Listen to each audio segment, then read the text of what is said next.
Good morning. I'm very happy to be here, and I'm happy that you all are here. Some of my fondest memories center around the outdoors in summertime. As a young girl growing up in New Hampshire in the 1970s, I recall days that felt like they lasted the whole summer long. My mom would send us outside to play, and I'd play for hours in the woods behind my house, drinking in all the nature that surrounded me. The smell of the damp earth after a warm rain, a gentle breeze, dappled sunlight twinkling in the grass, soft fuzzy moss, and the crunch of sticks beneath my feet. I didn't know the difference between a maple or an oak. I didn't know what flowers bloomed or when. I didn't know the sound of the morning doves was in fact a bird song. And to my detriment, I never really learned what poison ivy looked like. But I was fully immersed, mind quiet, senses alive. I didn't know what spirituality was, and yet I was deeply connected to my surroundings, fully present, content, and in awe. I am forever grateful that my mother had the good sense to send me out to play. There were times I didn't want to go, but I don't recall ever not wanting to stay. Today we talk about connecting with nature as a spiritual practice, about rewilding our souls, and about treating our nature deficit disorders. We recognize the importance of being in right relationship with the world that sustains us.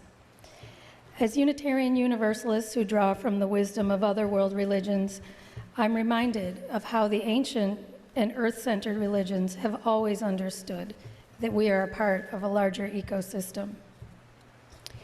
Our pagan ancestors celebrated midsummer, or Litha, as a time when the balance between light and darkness shifted. From the time of winter solstice on, the Oak King was believed to be in charge, making the days longer and longer and giving rise to a time of high energy. Even today, we feel spring fever in our bones. The sun infuses us with energy, and many of us are drawn outdoors. Long ago, on the eve of the solstice, people would stay up all night to welcome the sun on the longest day. Some lit bonfires and jumped over the flames, symbolizing the transition of moving from one season to another. After the longest day, the Holly King resumes power, and the days begin to get shorter. The energy shifts, and the intensity wanes. We may feel called to sit, to reflect, and to receive. These are the beautiful days of summer. These are the times we get to abandon schedules, routines, and rituals. School is out, and church takes on a relaxed, lay-led vibe. Unitarian Universalists have long revered the spiritual teachings of the earth-centered traditions which celebrate the sacred circle of life and value living in harmony with the cycles of nature. This summer, let us reconnect with ourselves and with the beautiful natural world we are so fortunate to have all around us. Whether you head to the beach to watch the sunrise or walk alone in the woods, stop, breathe, meditate, or simply allow your senses to be in the moment. Allow the slowness of the long summer days to recharge your spirit and refuel your soul. It's not selfish, it's self-care. And the natural world will surely benefit from our renewed sense of appreciation too. We are connected and interdependent. A disconnect is not healthy for either of us. We understand that being connected to our natural environment is a basic human need. Maybe we will find ourselves in shared spaces, communing with people we might otherwise not have interacted with. Maybe this mutual understanding will act as a bridge to a deeper understanding of each other, a common humanity, a more whole community. One can dream. In the words of the late UU minister, Ed Searle, may you sometimes find this world to be so beautiful, you want it to be more so, more often, for more persons. Good morning. and a blessed summer solstice to you all. Wednesday marked the official beginning of summer and the longest day of this year, and today's service celebrates both of those. Today's service is also the first of what is often referred to as lay-led summer service. Historically, it has not been uncommon for UU congregations to simply shut down over the summer to give their minister a break.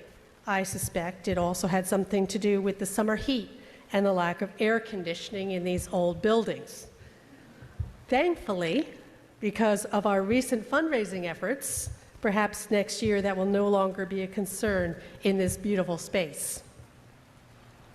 Chris spoke earlier about connecting to the earth and to nature at this time of year, and I'm going to speak with you about connecting with each other. Ancient celebrations of solstice were a time to gather and to celebrate. Gathering has been an essential part of human life for thousands of years. In ancient times, people would come together to mark the changing of the seasons, to celebrate the harvest, and to honor the natural world that sustained them.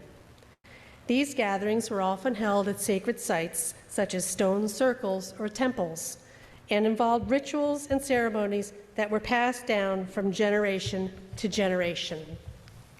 The summer solstice was one of the most important gatherings of the year, and for many cultures it marked the beginning of a new year, a time of renewal and rebirth. It was a time to honor the sun, which had reached its highest point in the sky, and to give thanks for the abundance of life that it brought. In some cultures, the summer solstice was also a time to honor the feminine, as it was associated with the goddess of fertility and nurturing life. However, in many of our present-day UU congregations, it can be easy to lose touch with each other during the summer as we go about our individual activities and pursuits. There are beaches to visit, gardens to tend, hikes to take, tents to pitch, lawns to mow. Summer is a time when we all look forward to taking a break from our usual activities. Many of us may be looking forward to vacations and time off and sabbaticals and relaxation. And while these are important parts of self-care and rejuvenation, it is important to remember that we are part of a community and need to tend those connections in our spiritual growth as well. This summer, Reverend Allison will be on vacation and sabbatical and taking some summer study time. But she has set us up with a wonderful lineup of interesting lay-led services. Next week, on the cusp of our nation's birthday, our own Crystal Lloyd, a New Hampshire State Representative for Ward 6, will be speaking about how having the support of our UU community has allowed her to be her authentic self, and how Unitarian Universalism has shaped her political views. Later in the summer, the Elderberries will be sharing some wisdom with us. Members who are currently attending this week's UUA's General Assembly will be putting together a service about their experiences there, and the pulpit will host each of the Goodmans with two different services. There's a service related to Taekwondo, and members who actively support the Little Free Farm Stand will be sharing their experience among many other great services.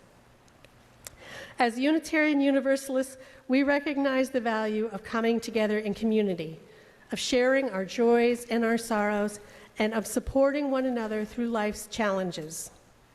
Coming together to enjoy a Sunday service this summer is one way we can stay connected and support each other. And haven't we learned to deeply appreciate gathering together over these last 3 years? But why stop there?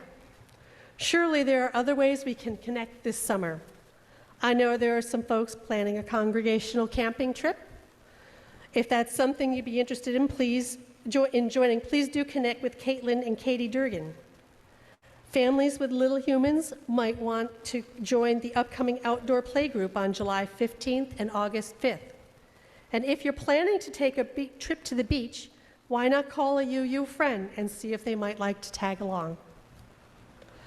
If you're firing up the Barbie on a random night, go ahead and email a few UUs and see if we might want to come over and throw our veggie burger on your grill. Thinking of popping over to Hayward's or the big one for a cone? Well, who can resist an invitation like that? Putting on the sprinkler for kids on a hot, lazy afternoon?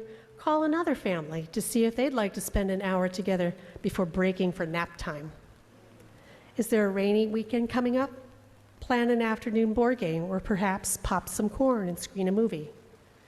Or maybe you're more of an introvert. Could you maybe just connect over iced tea with one other person? Or maybe meet one other person for a walk? Or maybe just touch base with a text or a phone call or short notes sent by snail mail. Spending time together helps us to forge closer, deeper connections. And there's a lot of gloomy, scary stuff going on in the world today. It can be overwhelming. Reinforcing our connections with each other can help us to get through these challenging times. So now about those cards that we handed out earlier, we're going to use them to brainstorm some ideas on connecting with nature and each other. So please find a pencil at the things in front of you. And then on the green card, take a moment to write down a way to connect with nature this summer, by yourself or with other people. That's on the green card. And then on the yellow card, write down a way to connect with at least one other person this summer.